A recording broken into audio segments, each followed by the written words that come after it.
বন্ধুরা রান্না করতে আসলাম। এই দেখো কটা চিংড়ি মাছ আছে, এটুকু আজকে মালাইকারি করবো নারকেল দিয়ে। এখানে একটু নারকেল তুলে নিয়েছি, এটা আমি মিক্সির মধ্যে দিয়ে দিচ্ছি। আর দেবো 1 চামচ মতন সর্ষে দেবো, যেহেতু অল্প একটু চিংড়ি মাছ। এই যে এইটুকু বাদ দেবো না। আর একটা কাঁচা লঙ্কা দেবো।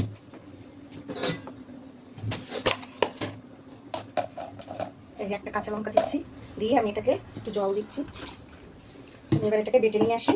আর তার আগে দেখাচ্ছি, এখানে আমি আলু পটল দিয়ে কাতলা মাছের ঝোল করবো। পটল কেটে নিয়েছি, আর এই যে কাতলা মাছ হয়েছে। আর আলুটা একটু ভাপে বসিয়েছি, এখনকার আলুগুলো না সিদ্ধ হতে চায় না, তাই জন্য একটু আলুটা আগে একটু সিদ্ধ করে নিচ্ছি। আর আমি এই নারকেল আর সর্ষেটা বেটে নিয়ে আসি। আমার নারকেল আর সর্ষেটা বাটা হয়ে গেছে, আমি এবার এটার মধ্যে ঢেলে দিচ্ছি পুরো।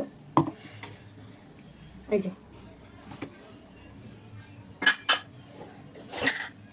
একটু নুন দিয়ে দিচ্ছি স্বাদ মতন, দেবো হলুদ গুঁড়ো, একটু দেবো কাশ্মীরি লঙ্কার গুঁড়ো, দিয়ে দেবো একটু সর্ষের তেল কাঁচা। কড়াইতে একটু তেল দেওয়া আছে, সেই কারণে বেশি তেল দেবো না। আমি এবার এটাকে কড়াইয়ের মধ্যে ঢেলে দিচ্ছি। একদম অল্প কটা চিংড়ি, ওই 5-6টা মতন চিংড়ি। যেহেতু নারকেল দিয়েছি সেই কারণে একটু মিষ্টি দেবো। নারকেল দিয়ে করলে একটু মিষ্টি না দিলে খেতে ভালো লাগবে না। এবার আমি এটাকে একটু ঢেকে দেবো, আস্তে আস্তে একটু সিদ্ধ হবে।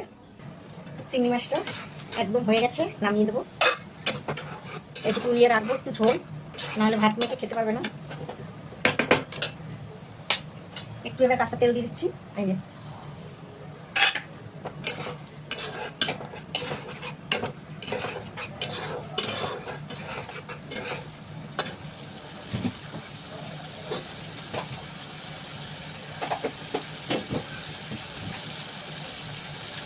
নামিয়ে দিচ্ছি। এবার এটাকে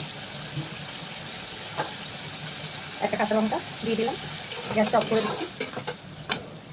এই যে হয়ে গেল চিংড়ি মাছের মালাইকারি। এই যে একদম একটু ঝোল ঝোল রয়েছে, এটা যেই ঠান্ডা হবে আরও একটু গাঢ় হয়ে যাবে। ঠিক আছে, কেমন লাগবে কমেন্টে জানাবে। এবার আমি এই কড়াইতে একবারে কাতলা মাছের ঝোলটা করে নেব। এখানে আমি কড়াই বসিয়ে দিচ্ছি, তেল দিয়ে দিচ্ছি।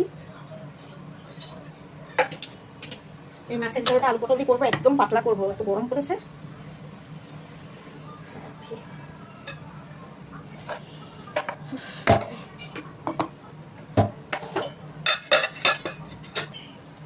মাছটা আমি নুন হলুদ মাখিয়ে নিয়েছি, এবার মাছটা দিয়ে দিচ্ছি।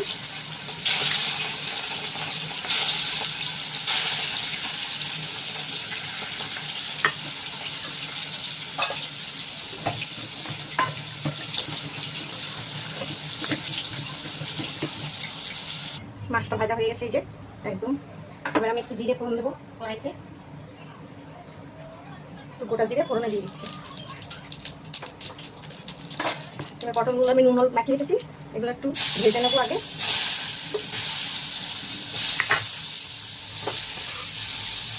পটলগুলো একটু ভেজে নেবো। পটলগুলো ভাজা হয়ে গেছে, এবার আমি একটুখানি জিরে আর আদা বাটা দিচ্ছি, আর 1/2 চামচ কাঁচা লঙ্কা বাটা। এই জলটাকে দিয়ে আমি মশলাটা কষিয়ে নেবো।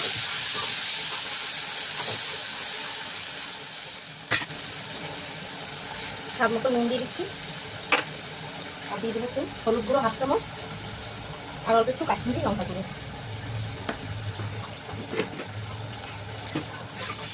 এবার মশলাটা একটু কষাবো, ভালো করে কষিয়ে আলুগুলো এখানে আলু সিদ্ধ করে নিয়েছি, এইভাবে আলুটা আমি পরে দেবো। আলুটা যখন ঝোলের জল দেবো তখন আলুটা দেবো, একটু কষিয়ে। আমি তো একটু টমেটো বাটা দেবো, ভুলেই গেছি, এখানে একটু টমেটো বাটা দিয়ে দিচ্ছি।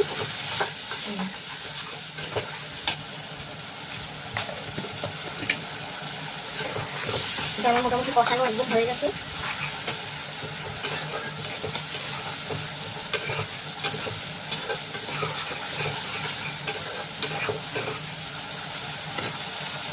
আমি এবার জল দিয়ে দিচ্ছি, খুব ঝোল রাখবো, পাতলা ঝোল রাখবো একদম, খুব বেশি গাঢ় করবো না। আর আমি এখানে আলুটা সিদ্ধ করে রেখেছিলাম, এটাও ঢেলে দিচ্ছি।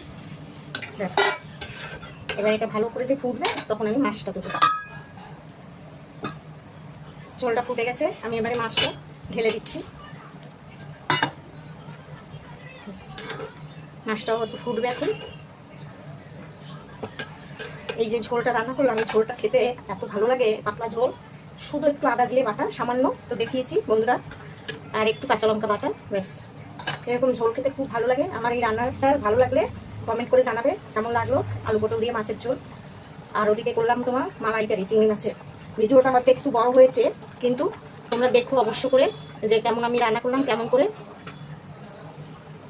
ভিডিওটা লাইক শেয়ার করে দিও।